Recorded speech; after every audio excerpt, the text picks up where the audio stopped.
Indian ഭരണഘടന ലോകത്തിലെ ഏറ്റവും വിഖ്യാതമായ ഭരണഘടനയാണ്. ഇത്രമാത്രം ഗഹനവും അർത്ഥവത്വവുമായിട്ടൊരു ഭരണഘടന ലോകത്തിലെ മറ്റ് രാജ്യങ്ങളിലില്ല. 3 കൊല്ലവും 11 മാസവും എടുത്തിട്ടാണ് ഭരണഘടന എഴുതി തീർത്തത്. അംബേദ്കറും കൂടെയുള്ള 7-8 പേരും കൂടി ചേർന്നു.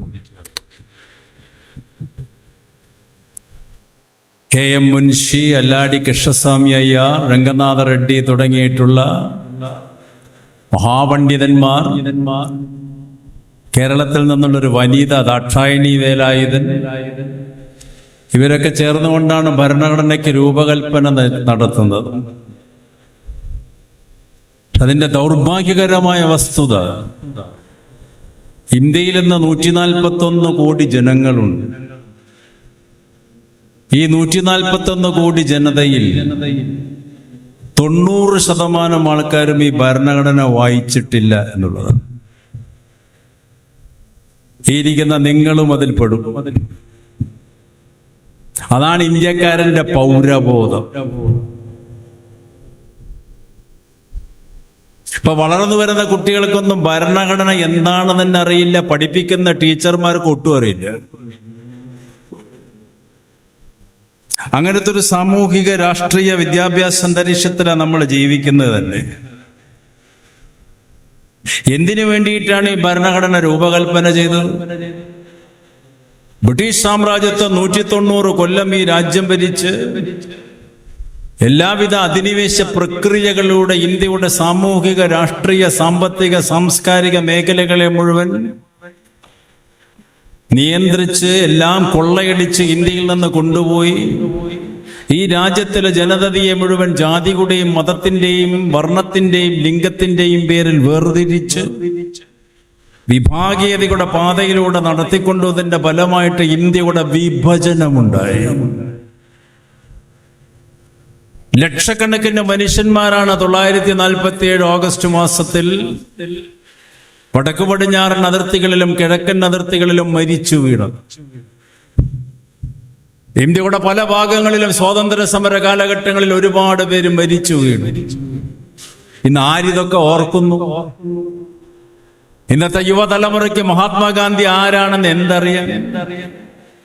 അംബേദ്കറെ കുറിച്ച് 10 വരി പറയാൻ പറ്റാവുന്ന എത്ര വിദ്യാർത്ഥികളുണ്ട്?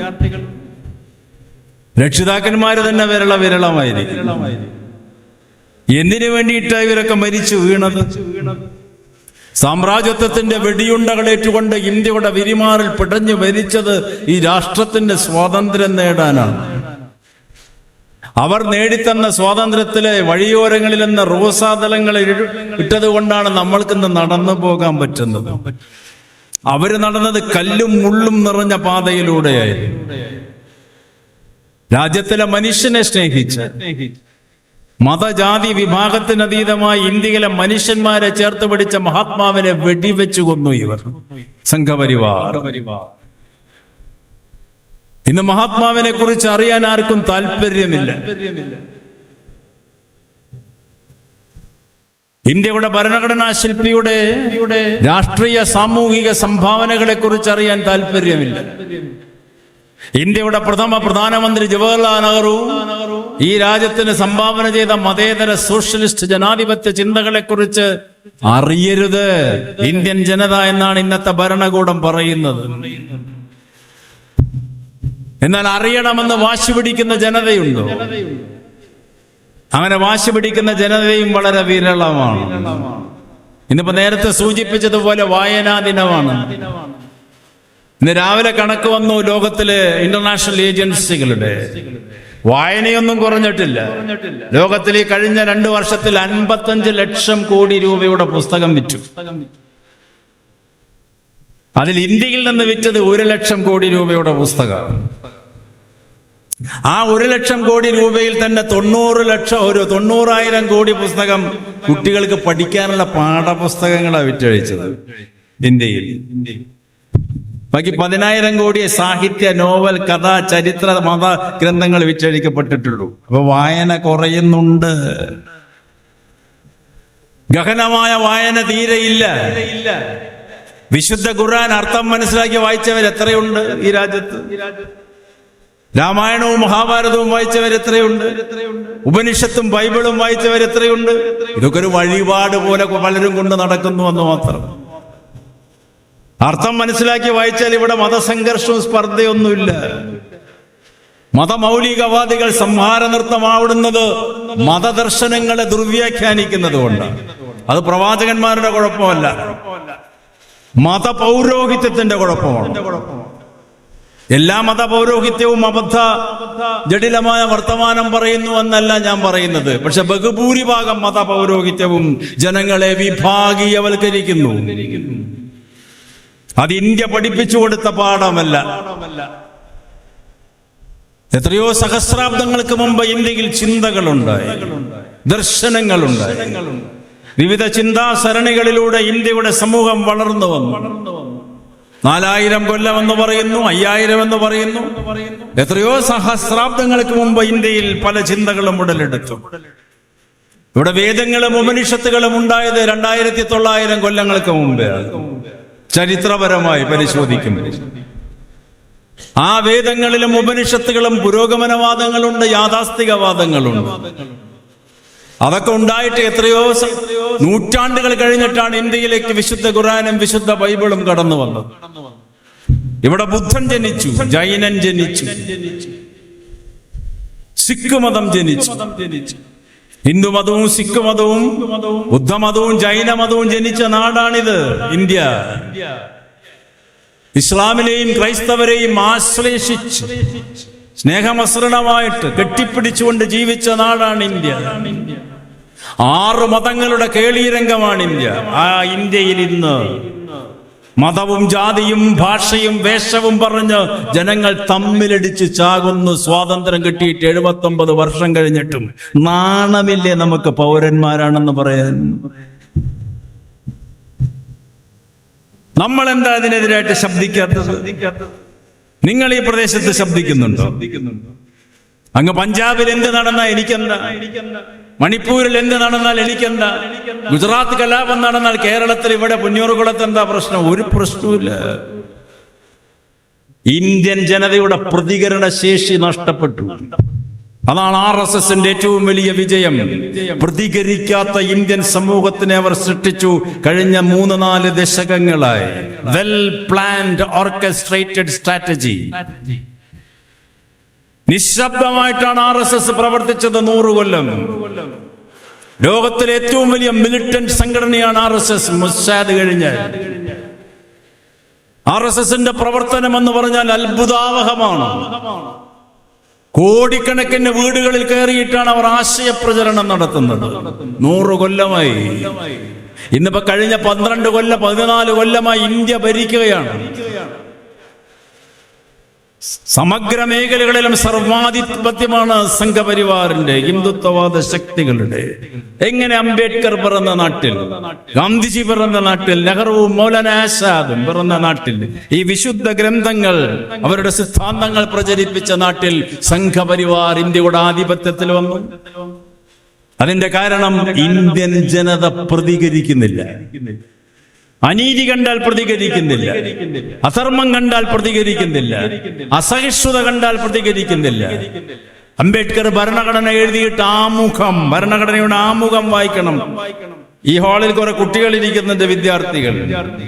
രക്ഷിതാക്കന്മാർക്ക് ഭരണഘടന എന്നുള്ള പുസ്തകം വാങ്ങിക്കൊടുക്കണം. അവർക്ക് ദിവസവും ഭരണഘടന വായിക്കണം. ആ ഭരണഘടനയുടെ ആമുഖത്തിൽ പറയുന്നുണ്ട്, first sentence, we the people of India deliver this constitution to ourselves. നാം ഇന്ത്യയിലെ ജനങ്ങൾ നമ്മൾക്ക് വേണ്ടി ഉണ്ടാക്കിയ ഭരണഘടന നമ്മൾക്ക് വേണ്ടി സമർപ്പിക്കുന്നു. ലോകത്തിലൊരു ഭരണഘടനയിലും ഇത്തരത്തിലൊരു വാചകമില്ല. നാം നമ്മൾക്ക് വേണ്ടി ഉണ്ടാക്കിയ ഭരണഘടന നമ്മൾക്ക് വേണ്ടി സമർപ്പിക്കുന്നു. We the people of India. അതിനെക്കുറിച്ച് ചർച്ച നടന്നു ഏതാണ്ട് ഒരു 6 മാസക്കാലം. അംബേദ്കറും പട്ടാഭി സീതാറാമയ്യും ജവഹർലാൽ നെഹ്റുവും സർദാർ പട്ടേലും എല്ലാം ഇരിക്കുന്ന സഭയിൽ എങ്ങനെയായിരിക്കണം എന്നതിന്റെ തുടക്കം. ചിലര് പറഞ്ഞു, MV കമ്മത്ത് പറഞ്ഞു, ദൈവത്തിന്റെ പേരിൽ തുടങ്ങണം. ചിലര് പറഞ്ഞു പ്രവാചകന്മാരുടെ പേരിൽ തുടങ്ങണം. അങ്ങനെ പല അഭിപ്രായങ്ങളും വന്നപ്പോൾ അംബേദ്കർ ഇങ്ങനെയാ പറഞ്ഞ, ജനങ്ങൾക്ക് വേണ്ടി. നെഹ്റു അതിനെ പിന്തുണച്ചു. അങ്ങനെയാണ് വി ദ പീപ്പിൾ, ജനമാണ് പരമാധികാരി എന്ന് പണ്ഡിറ്റ് ജവഹർലാൽ നെഹ്റു തറപ്പിച്ചു പറഞ്ഞു. അങ്ങനെയുള്ള ഒരു രാജ്യത്ത് ഇപ്പൊ ജനത്തിന് ഒരു അധികാരമില്ല. ജനം തെരുവീതികളിൽ ഇറങ്ങി സമരം ചെയ്താൽ ഇവര് പറയും അവർ രാജ്യദ്രോഹികളാണെന്ന്. തെരുവീതികളിൽ ഇറങ്ങി സമരം ചെയ്യുന്ന ഒരു അർബൻ നക്സലേറ്റുകൾ എന്ന് വിളിക്കുന്നു. ഓരോ പേരിൽ മുദ്ര കുത്തുന്നു. വ്യത്യസ്ത രീതിയിൽ രാജ്യദ്രോഹ പ്രവർത്തനത്തിന്റെ പ്രതീകങ്ങളാക്കി മാറ്റുന്നു. കഴിഞ്ഞ 4 കൊല്ലമായി 108 പേരെ FIR പോലും രജിസ്റ്റർ ചെയ്യാതെ ജയിലിലിട്ടിരിക്കുക. പൂന സെൻട്രൽ ജയിലിലും യർവാദ സെൻട്രൽ ജയിലിലും. 3-4 കൊല്ലം മുമ്പ് സ്റ്റാൻ സ്വാമി അവിടെ കിടന്ന് മരിച്ചു. സിദ്ദിഖാപ്പനെ പടുത്താണ് വിട്ടത്. വരവര റാവുവിനെ അവര് ഭീകരമായിട്ട് പീഡിപ്പിച്ചു. എത്ര പേര് ജയിലിൽ കിടക്കുന്നു? എന്തുകൊണ്ട്? പ്രസംഗിച്ചത് കൊണ്ട്, എഴുതിയത് കൊണ്ട്. കേന്ദ്ര ഭരണാധികാരിക്കെതിരെ ആര് പ്രതികരിക്കുന്നു? ഇന്ത്യയിൽ മണിപ്പൂരിൽ 2000 പേര് വധിക്കപ്പെട്ടു കഴിഞ്ഞ 1-2 കൊല്ലം മുമ്പ്. വംശഹത്യ. ഇന്ത്യയിൽ ആരെങ്കിലും പ്രതികരിച്ചു? നേരത്തെ ഇവിടെ സൂചിപ്പിച്ചതുപോലെ പ്രസംഗം കൊണ്ട് വല്ല കാര്യമുണ്ടോ? ജനങ്ങൾ പ്രതികരിക്കാനില്ല. എല്ലാവർക്കും അവനവന്റെ ജീവിതമാണ് ഏറ്റവും വലുത്. അങ്ങനെയുള്ള ചിന്തകളുള്ള ഒരു സാമൂഹിക മേഖലയിൽ ഫാസിസം വളരും, ജനാധിപത്യം തകരും. അംബേദ്കർ ആമുഖത്തിൽ ഈ we the people of India എന്ന് എഴുതിയിട്ട് 3 ദർശനങ്ങളെ കുറിച്ച് ആമുഖത്തിൽ പറഞ്ഞു. സമത്വം, സാഹോദര്യം, സ്വാതന്ത്ര്യം. ലിബർട്ടി, ഈക്വാലിറ്റി, ഫ്രറ്റേണിറ്റി എന്ന അംബേദ്കർ എഴുതി വെച്ചത് ഭരണഘടനയുടെ ആമുഖത്തിൽ. 3 ഉജ്ജ്വല ദർശനങ്ങൾ. 1757 നടന്ന ഫ്രഞ്ച് വിപ്ലവത്തിൽ നിന്ന് കടമെടുത്തതല്ല മുദ്രാവാക്യം. ഫ്രഞ്ച് വിപ്ലവത്തിന്റെ മുദ്രാവാക്യമായിരുന്നു ഇത്: സമത്വം, സാഹോദര്യം, സ്വാതന്ത്ര്യം. ലോകപ്രശസ്ത ചിന്തകന്മാരായ റോസോ, വോൾട്ടയർ, മോണ്ടെസ്ക്യൂ ഇവരുടെ ചിന്തയിൽ നിന്ന് പുറപ്പെട്ട 3 മുദ്രാവാക്യങ്ങളാണ് ഫ്രാൻസിലെ ജനതയെ തെരുവീതികളിലേക്ക് ഇറക്കിയത്. ഈ മുദ്രാവാക്യം വിളിച്ചുകൊണ്ട് അവരിറങ്ങിയത്. രാജവംശത്തിനെ അവർക്കെതിരായിട്ട് സമരം ചെയ്ത് പോരാട്ടം നടത്തി. അംബേദ്കർ പറഞ്ഞു, ഞാൻ അതല്ല കടമെടുക്കുന്നത്.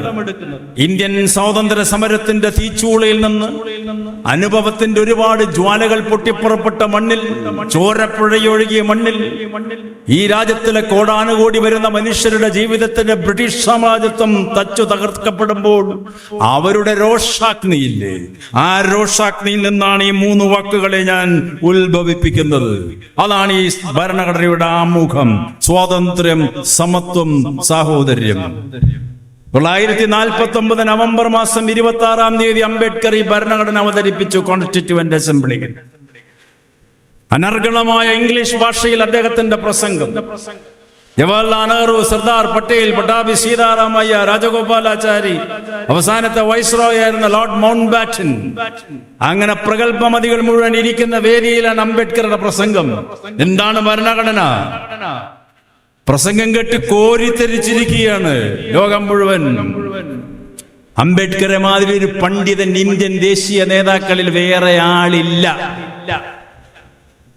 ജവഹർലാൽ നെഹ്റു പോലും വിജ്ഞാനത്തിന്റെ ഭണ്ഡാകാരമാണ് പണ്ഡിറ്റ് നെഹ്റുവെങ്കിലും അംബേദ്കറുടെ പാണ്ഡിത്യവുമായിട്ട് താരതമ്യം ചെയ്യുമ്പോൾ വളരെ വളരെ വ്യത്യസ്തതയുണ്ട്.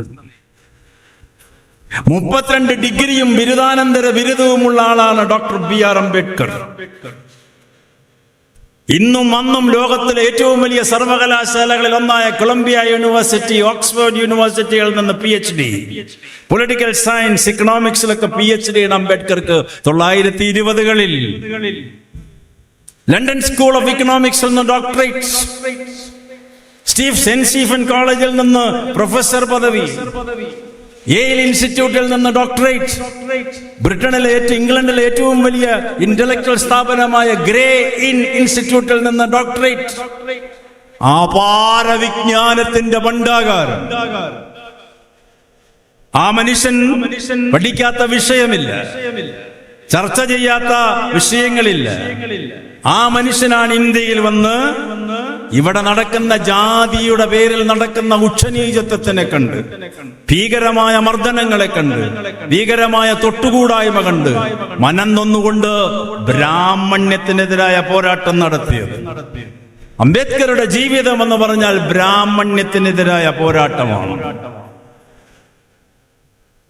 2000-3000 കൊല്ലം മുമ്പ് ഇന്ത്യയിൽ തുടങ്ങിയതാണ് ഈ ചാതുർവർണ്ണ്യ സംസ്കാരം, ബ്രാഹ്മണ്യം. പൊളിറ്റിക്കൽ ഐഡിയോളജിയാണ് ഈ ബ്രാഹ്മണ്യം എന്ന് പറഞ്ഞാൽ.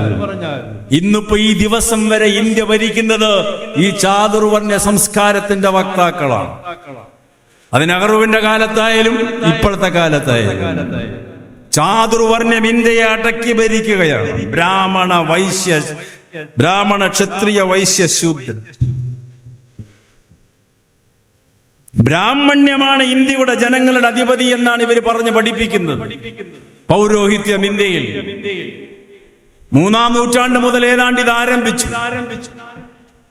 ബുദ്ധമതം ഈ ലോകത്തിൽ ഏറ്റവും വലിയ മതമായിരിക്കുന്ന സന്ദർഭത്തിൽ ബുദ്ധദേവൻ ലോകത്തിൽ പ്രസംഗിച്ചത് അഹിംസയെക്കുറിച്ച്, കരുണയെക്കുറിച്ച്, ദയയെക്കുറിച്ച്, അനുകമ്പയെക്കുറിച്ചൊക്കെയാണ്.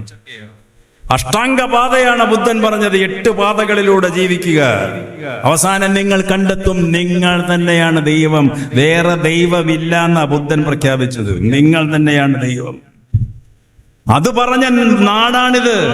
ഞാനിത് സൂചിപ്പിക്കാൻ ഏതൊരു ചിന്തയ്ക്കും അഭിപ്രായപ്പെടാനുള്ള അവകാശമുണ്ടായിരുന്നു ഇന്ത്യയിൽ. ഇന്നിപ്പോ നിങ്ങളുടെ ദൈവമല്ല എന്റെ ദൈവം എന്ന് പറഞ്ഞാൽ കുഴപ്പമായി. ഇന്ന് ഇന്ത്യ അവിടെ എത്തി. 3000 കൊല്ലത്തോളം ലോകത്തിൽ ഏറ്റവും വലിയ സ്വാധീനമുള്ള മതമായിരുന്നു ബുദ്ധമതം. ദൈവത്തിനെ പരസ്യമായി നിഷേധിച്ചു ബുദ്ധ ഭഗവാൻ. നിങ്ങളാണ് ദൈവം. ഞാൻ ബുദ്ധനാകുന്നത് ഞാൻ എന്റെ ആന്തരിക ചൈതന്യത്തിനെ അകത്തളങ്ങളിൽ കണ്ടിട്ടാണ്. നിങ്ങളുടെ ഉള്ളിലുള്ള ചൈതന്യത്തിനെ നിങ്ങൾ തിരിച്ചറിയൂ, നിങ്ങളും ബുദ്ധനാകും. ബുദ്ധൻ എന്ന് പറഞ്ഞാൽ ഏറ്റവും വലിയ വിജ്ഞാനത്തിനെ ശേഖരിച്ചത്. ഇന്നും അന്നും ലോകത്തിലെ 100% ജനങ്ങളിൽ 99% ജനങ്ങൾക്കും അവനവനെ അറിയില്ല, അടുത്തുള്ളവരൊക്കെ അറിയാം. വിശുദ്ധ ഖുർആനും ബൈബിളും ഉപനിഷത്തൊക്കെ പറയുന്നത് അവനവനെ അറിയുക, എന്നാലേ അവിടെ അറിയാൻ പറ്റുള്ളൂ. അവനവന്റെ ഉള്ളിലെ ചൈതന്യത്തിനെയോ സർഗാത്മകതയെയോ ആരും തിരിച്ചറിയുന്നില്ല. എല്ലാവരും അയൽ വീട്ടിലേക്ക് നോക്കിയിരിക്കുക, അവിടെ എന്താ നടക്കുന്നത്. ഹിന്ദു മുസ്ലിമിനെ നോക്കും, മുസ്ലിം ക്രിസ്ത്യാനിയെ നോക്കും, അവര് വേറുള്ളവര്. അതല്ല ഇന്ത്യയിൽ നടക്കുന്നത്. അവനവന്റെ ആന്തരികതയിലേക്ക് നോക്കുമ്പോഴാണ് അവനവന്റെ ദോഷവും ഗുണവും കണ്ടുപിടിക്കാൻ പറ്റുക.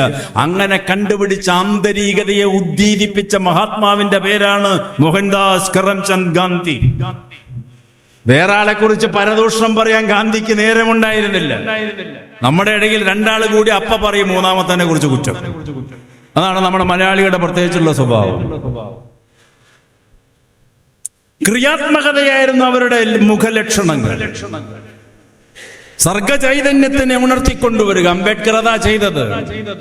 ഈ സമത്വം, സാഹോദര്യം, സ്വാതന്ത്ര്യം എന്ന് പറഞ്ഞ് അംബേദ്കർ പറഞ്ഞു, ഞാൻ ഏറ്റവും പ്രാമുഖ്യം കൊടുക്കുന്നത് സാഹോദര്യം എന്നുള്ള വാക്കിനാണ്. സാഹോദര്യമില്ലാതെ സ്വാതന്ത്ര്യമില്ല, സാഹോദര്യമില്ലാതെ സമത്വവുമില്ല. സ്വാതന്ത്ര്യം കിട്ടിയിട്ട് 79 വർഷം കഴിഞ്ഞിട്ട് എവിടെ സാഹോദര്യം ഇന്ത്യയിൽ? ഏത് സാഹോദര്യത്തിനെ കുറിച്ച് ഈ പറയുന്നത്? വർഗീയ കലാപത്വവും അസഹിഷ്ണുതയും ദേശത്തിന്റെ പേരിൽ, ഭക്ഷണത്തിന്റെ പേരിൽ, മാംസത്തിന്റെ പേരിൽ, ആരാധനാലയങ്ങളുടെ പേരിൽ ഇവിടെ സംഘട്ടനവും ആൾക്കൂട്ട കൊലപാതകങ്ങളും. ഏത് സാഹോദര്യം ഇവിടെ?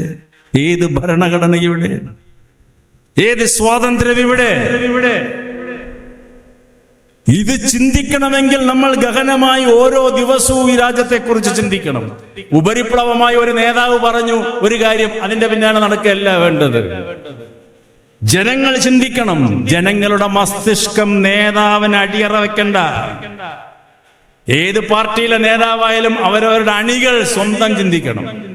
ഇന്നിപ്പോ അതില്ല. നേതാവ് പറഞ്ഞാൽ അത് തന്നെ ഞാനും അത് പറയും. അതാണ് ഇന്നത്തെ പാർട്ടികളുടെ സ്ഥിതി. ആരും ചിന്തിക്കുന്നില്ല. മഹാത്മാഗാന്ധി ജനങ്ങളോട് ചിന്തിക്കാൻ പറയും. അംബേദ്കർ പറയും, നെഹ്റു പറയും. ഞാൻ ഈ സാഹോദര്യം എന്നുള്ള വാക്ക് കടമെടുത്തത് എന്റെ പുസ്തകങ്ങളിൽ നിന്നല്ല എന്ന് അംബേദ്കർ പറയും. ഈ സാഹോദര്യം എന്നുള്ള വാക്കെന്നെ പഠിപ്പിച്ചത് എന്റെ ഗുരുദേവനാണ്. എന്റെ ഗുരുദേവനെ ഞാൻ കണ്ടിട്ടില്ല, പക്ഷെ അദ്ദേഹത്തിന്റെ ദർശനങ്ങൾ ഞാൻ വായിച്ചു, അദ്ദേഹത്തിന്റെ മാർഗത്തെ ഞാൻ പിന്തുടരുന്നു. ആ ഗുരുദേവന്റെ പേരാണ് സാക്ഷാൽ ഗൗതമ ബുദ്ധൻ. സാഹോദര്യം എന്ന വാക്ക് ലോകത്തിൽ ആദ്യം ഉന്നയിച്ചത് ബുദ്ധനാണ്. മൈത്രി എന്നുള്ള വാക്ക് ഉപയോഗിച്ചത് ബുദ്ധൻ. ഫ്രറ്റേണിറ്റി, മൈത്രി. ആ ബുദ്ധനെയാണ് അംബേദ്കർ സ്വീകരിച്ചതിന്റെ പ്രതീകാത്മകമായ നേതാവായിട്ട്. അതുകൊണ്ടാണ് പറഞ്ഞത്, ഗാന്ധി പറയുന്നുണ്ട് അംബേദ്കറോട്, അംബേദ്കർ നമ്മളുടെ രാജ്യമാണ് ഇന്ത്യ, നമ്മളെല്ലാവരും ഒരുമിച്ച് നിന്ന് പോരാടണം. അപ്പൊ അംബേദ്കർ പറഞ്ഞു, മഹാത്മാവേ, എന്നെയും എന്റെ സമുദായത്തിനെയും മൃഗങ്ങളെക്കാൾ നീചമായി പരിഗണിക്കപ്പെടുന്ന ഇന്ത്യ രാജ്യം എങ്ങനെയാ ഇന്ത്യയാവുക? ദളിതനെയും ആദിവാസികളെയും ചുട്ടരിക്കപ്പെടുന്ന ഇന്ത്യ എങ്ങനെ എന്റെ ഇന്ത്യയാവും മഹാത്മാവേ? എന്റെ ഒപ്പം ജീവിക്കുന്ന മനുഷ്യന്മാരുടെ മനുഷ്യാന്തസ്സത്തിന്റെ പട്ടയം അങ്ങ് തിരിച്ചു തരുമോ മഹാത്മാവേ? ആ അന്തസ് തിരിച്ചു തന്നാൽ ഞാൻ പറയാം ഇതെന്റെ മാതൃരാഷ്ട്രമാണെന്ന്. ഈ ഹിന്ദുത്വവാദികൾ, ചാതുർവർണ്ണത്തിന്റെ വക്താക്കളുള്ളിടത്തോളം കാലം ഇന്ത്യ രക്ഷപ്പെടില്ല. ഗാന്ധിയും അംബേദ്കറും നമ്മൾ നടന്ന വാഗ്വാദങ്ങൾ ഇന്ത്യൻ സ്വാതന്ത്ര്യ സമരത്തിലെ ചരിത്ര മുഹൂർത്തങ്ങളാണ്. അംബേദ്കറോട് ആകെ വാദിച്ചത് ഗാന്ധി മാത്രമാണ്, നെഹ്റു പോലും വാദിച്ചിട്ടില്ല. അംബേദ്കറും ഗാന്ധിയും വ്യത്യസ്ത ചിന്താഗതിക്കാരായിരുന്നു, പക്ഷെ പരസ്പര ബഹുമാനമായിരുന്നു. ഇന്നിപ്പോ ഒരു പാർട്ടിക്കുള്ളിൽ രണ്ടാളെ തന്നെ അങ്ങോട്ടും ഇങ്ങോട്ടും അഭിപ്രായ വ്യത്യാസം പറഞ്ഞ അവൻ ആജീവനാന്തം ഉണ്ടില്ല. ഇന്നിപ്പോ അങ്ങനെയായി. മറ്റുള്ള പാർട്ടി, രണ്ട് പാർട്ടിക്കാർ പോട്ടെ, അവനവന്റെ പാർട്ടിയിൽ തന്നെ ആർക്കും അങ്ങോട്ടും കൊണ്ടും പറയാൻ വയ്യ. എല്ലാ പാർട്ടികളിലും മനുഷ്യ മനസ്സ് സങ്കുചിതമാണ്, വിശാല മനസ്സില്ല ഇന്നാർക്കും. അവിടെയാണ് ഈ പൂർവസൂരികളായ നേതാക്കന്മാരെ നമ്മൾ സ്മരിക്കേണ്ടത്. ചാതുർവർണ്ണത്തിന്റെ ഭീകരത ഇന്ത്യയിൽ കൊടികുത്തി വാഴുന്ന സമയത്ത് ബ്രാഹ്മണ മേധാവിത്വം സംഹാരതാണ്ഡവമാടുമ്പോൾ അന്ന് അംബേദ്കർ അതിനെതിരായി പോരാടി. ഇപ്പോഴും ആ പോരാട്ടം അനുസ്യൂതം തുടർന്നുകൊണ്ടിരിക്കുന്നു പല മേഖലകളിലും. തൊട്ടുകൂടായ്മയുണ്ട് ഇന്ത്യയിൽ, ഉച്ചനീചത്വങ്ങളുണ്ട്, പൊതു കിണറിൽ നിന്ന് വെള്ളം കുടിക്കാൻ പറ്റില്ല, പല വഴികളിലും പൊതുജനങ്ങൾക്ക് നടക്കാൻ പറ്റുന്നില്ല ഇന്ത്യയിൽ പലപ്പോഴും. അങ്ങനെയുള്ള ഭീകരമായ അവസ്ഥ ഇന്ത്യയിൽ സാമൂഹിക രാഷ്ട്രീയ രംഗങ്ങളിൽ ഇന്നും നിലനിൽക്കുന്നു. കഴിഞ്ഞ 10 വർഷത്തിനുള്ളിൽ ഇന്ത്യയിൽ 4.5 ലക്ഷം കർഷകരാണ് ആത്മഹത്യ ചെയ്തത്, സ്റ്റാറ്റിസ്റ്റിക്സ് പ്രകാരം. വികസനത്തിന്റെ പേരിൽ, ഡാമുകളുടെയും റോഡുകളുടെയും ഒക്കെ പേരിൽ ഏതാണ്ട് 10.5 ലക്ഷം ആദിവാസി ദളിത് കുടുംബങ്ങളെയാണ് വനഭൂമികളിൽ നിന്ന് ഓടിച്ചത്. എന്നിട്ട് പറയും വികസനം. നമ്മൾ ഇതൊക്കെ പഠിക്കുന്നു. ഇന്ത്യയിലെ ഏറ്റവും വലിയ വനഭൂമി പ്രദേശമാണ് ബക്സർ റീജിയൻ, ആരണ്യകം. മധ്യപ്രദേശ്, ഗുജറാത്ത്, മഹാരാഷ്ട്ര, മധ്യപ്രദേശ്, UP, മഹാരാഷ്ട്ര തുടങ്ങിയ മേഖലയിൽ അതിർത്തി പ്രദേശം ബക്സർ റീജിയൻ. 18,000 ഹെക്ടർ ഭൂമിയോളം കൊടും വനമുള്ള ആ പ്രദേശത്താണ് ഇന്ത്യയിൽ പല ആദിവാസി ഗോത്രങ്ങളും ഇപ്പോഴും താമസിക്കുന്നത്. അമിത്ഷാ പ്രഖ്യാപിച്ചു കഴിഞ്ഞ കൊല്ലം ഒരു കൊല്ലത്തിനുള്ളിൽ ഇന്ത്യയിലെ മാവോവാദികളെ മുഴുവൻ ഞങ്ങൾ ഉന്മൂലനം ചെയ്യും. ആരാ മാവോവാദികൾ? ഈ പറയുന്നവർ, ദളിത് ആദിവാസി വിഭാഗങ്ങൾ. അവിടെ നിന്ന് ഒഴിപ്പിക്കണം. എന്നിട്ട് ആർക്ക് കൊടുക്കണം? നേരത്തെ ഇവിടെ സൂചിപ്പിച്ച സുഹൃത്തായ അഡാനിക്ക് കൊടുക്കണം. ഇന്ത്യൻ ഭരണഘടന പറയുന്നത് ഈ ഭൂമി, ഈ മണ്ണ്, ഈ വായു, ഈ ജലം, ഈ നദി ഇതെല്ലാവരുടെയും സ്വത്താണ്. ഇവിടെ ഭൂമിയും മണ്ണും ജലവും അദാനിക്കും അംബാനിക്കും വിറ്റഴിക്കപ്പെടുന്നു. ജനം പ്രതികരിക്കുന്നുണ്ടോ? ഒരു പരിസ്ഥിതി പ്രക്ഷോഭത്തിൽ പങ്കെടുക്കാൻ എത്ര പേരെ കിട്ടും ഇന്ത്യ രാജ്യത്തും കേരളത്തിലും? ആർക്കതിന് നേരമുണ്ട്? ഭരണഘടന പിച്ചു ചീന്തി എറിയപ്പെടുകയാണ്. എന്ത് ഭരണഘടന ചോദിച്ച അമിത്ഷാ പാർലമെന്റിൽ. അംബേദ്കറെ കുറിച്ചുള്ള പറഞ്ഞപ്പോൾ 4 മാസം മുമ്പേ അമിത്ഷാ പറഞ്ഞ് അംബേദ്കർ അംബേദ്കർ അംബേദ്കർ, ഇയാളല്ലാതെ വേറെ പേരൊന്നുമില്ല. പേടിയാണ് അംബേദ്കറുടെ പേര് കേട്ടാൽ. 2-3 പേരെയാണ് ഫാസിസ്റ്റുകൾ പേടിക്കുക ഇന്ത്യയിൽ. ഒന്ന് ഗാന്ധി, ഒന്ന് നെഹ്റു, ഒന്ന് അംബേദ്കർ. കാരണം അവരുടെ ആശയങ്ങൾ അത്ര ദീപ്തമാണ്. ഇന്ത്യൻ ജനസംഖ്യയിൽ ഇപ്പോഴും ഭൂരിഭാഗവും ദളിത് ആദിവാസി വിഭാഗങ്ങളാണ്. അവരുടേതാണ് ഈ മണ്ണ്. അവർക്ക് വേണ്ടിയിട്ടാണ് ഈ രാജ്യം പോരാട്ടം നടത്തിയത്. ഇന്ന് അവർക്ക് ഒരു മണ്ണുമില്ല. അവർക്കൊന്നുമില്ല. പിന്നെ ദ്രോഹിക്കപ്പെടുന്നവർ ന്യൂനപക്ഷങ്ങളാണ്. ഇതൊക്കെ സവർണ മേധാവിത്വത്തിന്റെ കളികളാണ്. മണിപ്പൂർ മേഖലയിൽ കൂക്കിക്ക് വംശത്തിനെയും മറ്റു മേത്തി വംശത്തിനെയും വംശഹത്യക്ക് പ്രേരിപ്പിച്ചത് അവിടുത്തെ ഭൂജന്മിമാരും മൂലധന ശക്തികളുമാണ്. നൂറുകണക്കിന് ഏക്കർ ഭൂമി വിസ്തൃതമായിട്ട് ഇവിടെ ഇപ്പൊ തരിശായി കിടക്കുന്നു. അവിടെ ഖനനം ചെയ്യാൻ അഡാനി വന്നിറങ്ങിക്കഴിഞ്ഞു. ഇപ്പൊ ആൻഡമാൻ നിക്കോബാർ ഐലൻഡുകളിൽ 867 പേരാണ് അവിടെ ആകെ താമസിക്കുന്ന ആ ദ്വീപിൽ. ഇന്ത്യ രാജ്യത്തിന്റെ ഏറ്റവും തെക്കേ ഭാഗത്ത് സ്ഥിതി ചെയ്യുന്ന സ്ഥലത്തിന്റെ പേരാണ് ഇന്ദിരാ പോയിന്റ്. ആകെ 8000 ചില്ലുവാനം താമസിക്കുന്ന പ്രദേശത്ത് 9 ലക്ഷത്തോളം വനമരങ്ങളുണ്ട്. വൻമരങ്ങൾ. ആ മരങ്ങൾ മുഴുവൻ വെട്ടിത്തെളിയിക്കാൻ ഓർഡർ ഇട്ടിരിക്കുക കേന്ദ്ര ഗവൺമെന്റ്. 75,000 കോടി രൂപ മുടക്കിക്കൊണ്ട് ആൻഡമാൻ നിക്കോബാർ ദ്വീപിനെ ടൂറിസ്റ്റ് കേന്ദ്രമാക്കുക, നാവികസേനയുടെ ഏറ്റവും വലിയ കേന്ദ്രമാക്കാൻ പറ്റും. കാരണം പറയുന്നത് ചൈനയെ പ്രതിരോധിക്കാൻ. ഇന്ത്യൻ പരിസ്ഥിതിയുടെ ജൈവ വൈവിധ്യം നശിപ്പിക്കും. ഒരുപാട് പൂമ്പാറ്റകൾ, ഒരുപാട് മൃഗങ്ങൾ, ഒരുപാട് നല്ല നല്ല വൃക്ഷങ്ങൾ, ഒരുപാട് മഴക്കാടുകൾ, ഇതെല്ലാം നശിപ്പിച്ച് സ്വന്തം സുഹൃത്തായ അഡാനിക്ക് തീരെഴുതി കൊടുത്തു. ആരുമുണ്ടെന്ന് ഇവിടെ? എന്ത് ഭരണഘടന? ഏത് പൗരാവകാശം? കേരളത്തിൽ തന്നെ കാശുള്ള ആൾക്ക് ഒരു നീതി, കാശില്ലാത്തവര് വേറൊരു നീതി. പിന്നെ എന്ത് നിയമം? നിയമമുണ്ടായിട്ട് കാര്യമില്ല. നീതിബോധം വേണം. നീതിബോധം. ഇന്ത്യൻ പൗരന് നീതിബോധം എന്താണെന്ന് അറിയില്ല. മഹാത്മാഗാന്ധി പറയും, അനീതി കണ്ടാൽ കാലിന്റെ തള്ളവിരൽ മുതൽ മസ്തിഷ്കം വരെ തുളച്ചു കയറണം ധാർമ്മിക രോഷമെന്ന്. ഇവിടെ വല്ലവരും റോട്ടിൽ നിന്ന് അടികൊള്ളുന്നത് കണ്ടാൽ അപ്പം നമ്മൾ മലയാളി ചെയ്യും, വീഡിയോ എടുക്കുക. എന്താണ് മലയാളിയുടെ പണി? മറ്റുള്ളവൻ ദ്രോഹിക്കപ്പെടുന്നത് കണ്ടാൽ അത് വീഡിയോ എടുത്ത് സർക്കുലേറ്റ് ചെയ്യുക. ഇതല്ലേ നമ്മൾ ചെയ്യുന്നത് പലയിടത്തും. ആര് പ്രതികരിക്കുന്നു ധാർമ്മികതയ്ക്ക് വേണ്ടി? അംബേദ്കർ അതാ പറഞ്ഞത്, ഭരണഘടന ധാർമ്മികമാകണം. ധാർമ്മികതയുടെ വശം ഭരണഘടനയിലുണ്ട്, അത് ഉയർത്തിപ്പിടിക്കണം. അതാ പണ്ഡിറ്റ് നെഹ്റുവിനോട് പറഞ്ഞത്, ഇന്ത്യക്ക് സ്വാതന്ത്ര്യം ലഭിച്ചു എന്നുള്ളത് ശരിയാണ് ജവഹർലാൽ. പക്ഷെ ഇന്ത്യൻ സ്വാതന്ത്ര്യത്തിന് അർത്ഥപൂർണത കൈവരണമെങ്കിൽ political democracy must be followed by social and economic democracy എന്ന് അംബേദ്കർ നെഹ്റുവിനോട് പറഞ്ഞു. രാഷ്ട്രീയ സ്വാതന്ത്ര്യത്തിനോടൊപ്പം സാമൂഹിക സ്വാതന്ത്ര്യവും വേണം, സാമ്പത്തിക സ്വാതന്ത്ര്യവും വേണം. ഇത് രണ്ടും ഇന്ത്യയിൽ ഇന്നുമില്ല. സാമൂഹിക സ്വാതന്ത്ര്യവുമില്ല, സാമ്പത്തിക സ്വാതന്ത്ര്യവുമില്ല. 5000 കോടി രൂപ മുടക്കിക്കൊണ്ട് അംബാനിയുടെ മകന്റെ കല്യാണം 3 കൊല്ലം മുമ്പ് നടത്തിക്കോട്ടെ, അത് അദ്ദേഹത്തിന്റെ പൈസ. പക്ഷെ അദ്ദേഹം ആ പൈസ ഉണ്ടാക്കിയത് ഇന്ന് അംബാനിയുടെ സ്വത്തായി പ്രഖ്യാപിക്കപ്പെട്ടത് 12.5 ലക്ഷം കോടി രൂപയുടെ സ്വത്തിന്റെ ഉടമയാണ് അദ്ദേഹം. 12.5 ലക്ഷം. എവിടുന്ന് കിട്ടി ഈ പൈസയും ധനമൊക്കെ? ജനങ്ങളെ ചൂഷണം ചെയ്തിട്ട്.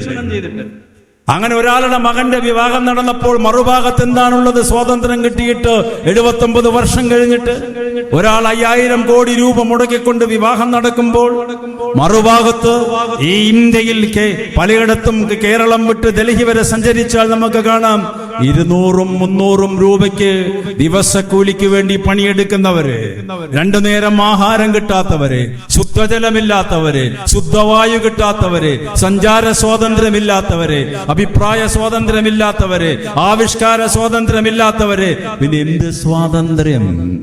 ഇതാണ് അംബേദ്കർ ചോദിച്ചത്. പൗരാവകാശത്തെ കുറിച്ച് പറയും. ആർട്ടിക്കിൾ 14ഉം 15ഉം പറയുന്നുണ്ട് തുല്യത, സ്വാതന്ത്ര്യം എന്നിവയെ കുറിച്ചെല്ലാം ഭരണഘടനയിൽ.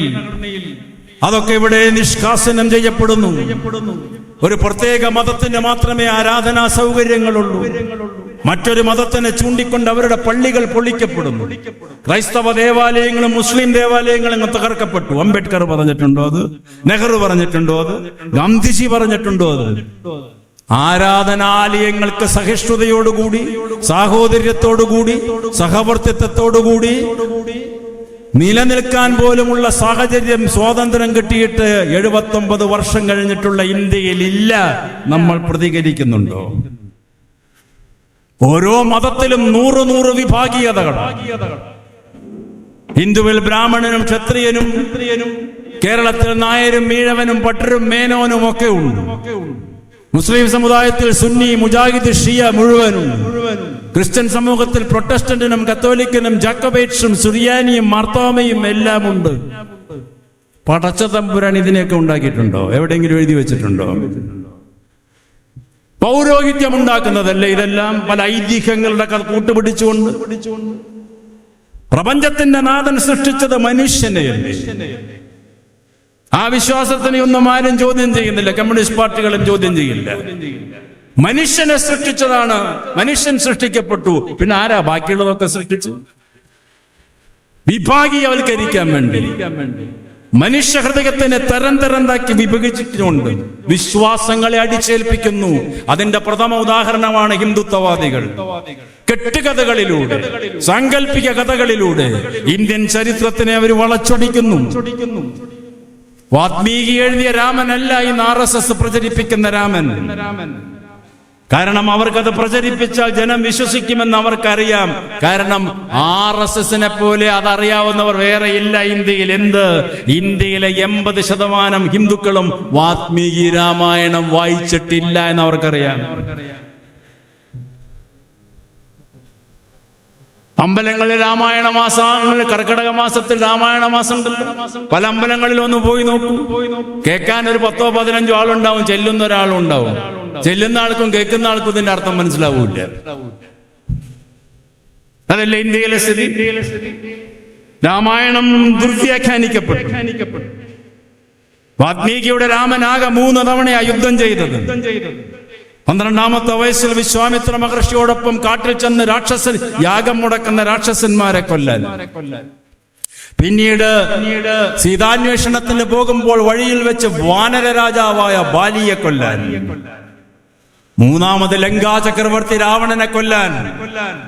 3 തവണയാണ് രാമൻ ആയുധം കയ്യിലെടുത്തത്. ലോകത്തിന്റെ നാഥനായ രാമൻ എന്ന് വിശ്വസിക്കപ്പെടുന്ന രാമൻ. എന്നാൽ RSSന്റെ രാമന് ആയുധം താഴെ വെക്കാനുള്ള സമയമില്ല. ഇങ്ങനെ അമ്പും വില്ലും പിടിച്ച് നിൽക്കുക ഫ്ലെക്സ് ബോർഡില്. കൃത്യമായ പൊളിറ്റിക്കൽ മെസ്സേജ് ആണ്. ഇതാ വരുന്നു അമ്പ്, അപരൻ സൂക്ഷിച്ചു കൊള്ളുക, അന്യമതക്കാരെ സൂക്ഷിച്ചു കൊള്ളുക. ഇതാണ് RSSന്റെ പൊളിറ്റിക്കൽ മെസ്സേജ്. ഇതെന്താ മനസ്സിലാക്കാത്തത് ഇന്ത്യയിലെ ജനങ്ങൾ? 100 ചില്ലുവാനം പള്ളികൾ പൊളിക്കപ്പെട്ടില്ല. കന്യാസ്ത്രീകളെ തടവറയിലിട്ടതിന് ശേഷം ക്രൈസ്തവ പള്ളികൾ ഉത്തരേന്ത്യയുടെ പല മേഖലകളിലും, എത്രയെത്ര മുസ്ലിം പള്ളികൾ തകർക്കപ്പെട്ടു. കഴിഞ്ഞ ഹോളി ദിനത്തിൽ നാഗ്പൂർ പട്ടണത്തിലൂടെ ഹോളി ഘോഷയാത്ര വരുമ്പോൾ മുസ്ലിം പള്ളികൾ തുണികൾ വെച്ച് മറയ്ക്കണം, ഷീറ്റുകൾ വെച്ച് മറയ്ക്കണമെന്ന് പറഞ്ഞില്ലേ? ഒരൊറ്റ ആള് പ്രതികരിച്ചോ ഇന്ത്യയിൽ? പിന്നെ എന്തിനെ കുറിച്ചാണ് നമ്മൾ ഈ സ്വാതന്ത്ര്യം, മതേതരത്വം എന്നൊക്കെ പറയുന്നത്? അതാ അംബേദ്കർ പറഞ്ഞത്, നശിക്കുന്നു ഇന്ത്യ. ഗഹനമായി പഠിക്കുന്നില്ല ആരും. കാരണം സമരത്തിനിറങ്ങിയാൽ പലതും നഷ്ടപ്പെടും, ത്യജിക്കേണ്ടി വരും. ആരും ത്യാഗത്തിനൊന്നും തയ്യാറല്ല ഇന്ന് ഗാന്ധി പറഞ്ഞ നാട്ടിൽ.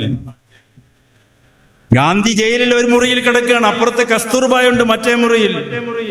കസ്തൂർബായ്ക്ക് ക്ഷയം പിടിച്ചു മൂർച്ഛിച്ചു. ബ്രിട്ടീഷ് വൈസ്രോയ് വരികയാണ് ജയിലിലേക്ക് വിവരമറിഞ്ഞ്. എന്നിട്ട് ഗാന്ധിയോട് പറയുക, ഭാര്യയ്ക്ക് ക്ഷയമാണ്, ഞങ്ങൾ ഇംഗ്ലണ്ടിൽ കൊണ്ടുപോയി ചികിത്സിച്ചു കൊണ്ടുവരാം, അങ്ങയുടെ സമ്മതം കിട്ടിയാൽ മതി. ഗാന്ധി പറഞ്ഞൊരു പേനയും പേപ്പറും കൊണ്ട് തരാൻ പറഞ്ഞു. കൊടുത്തു. എന്നിട്ട് എഴുതി, പ്രിയപ്പെട്ടവളെ, നിന്നെ എനിക്ക് ഇഷ്ടമാണെന്ന് എനിക്കറിയാമല്ലോ. എന്റെ പ്രിയ പത്നിയാണ് നീ, എന്റെ ജീവനാണ് നീ. നിനക്ക് രോഗമാണെന്ന് എനിക്കറിയാം.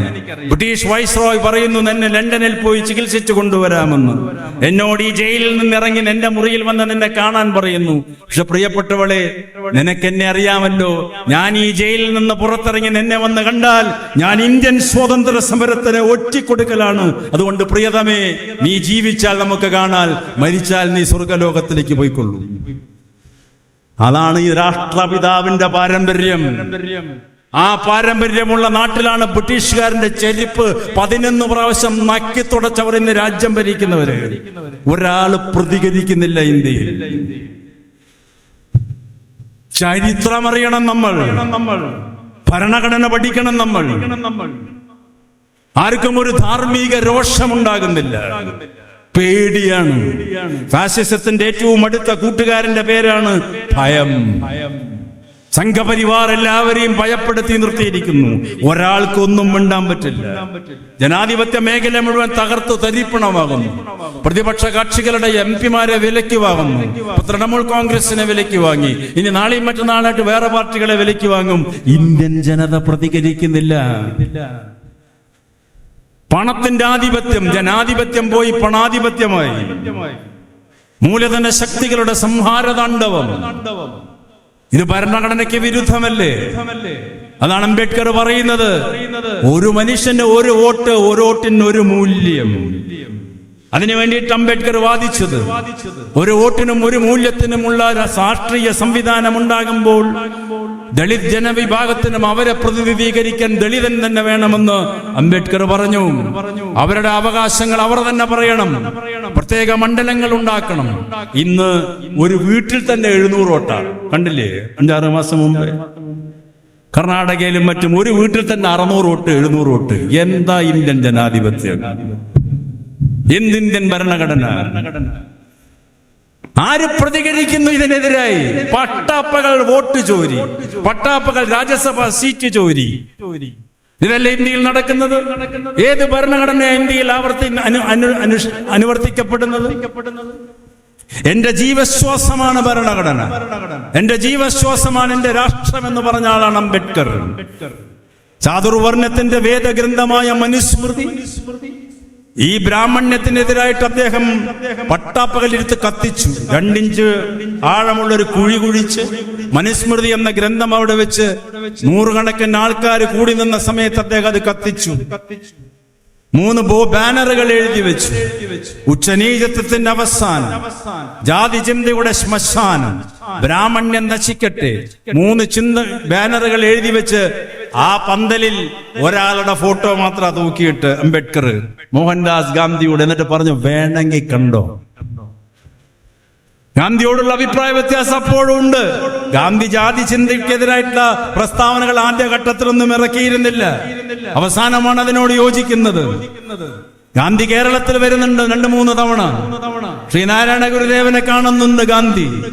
ഒരു ദിവസം വന്നപ്പോൾ 10 മിനിറ്റ് ഗാന്ധിയും ഗുരുദേവനും തമ്മിലുള്ള സംഭാഷണം നടന്നു.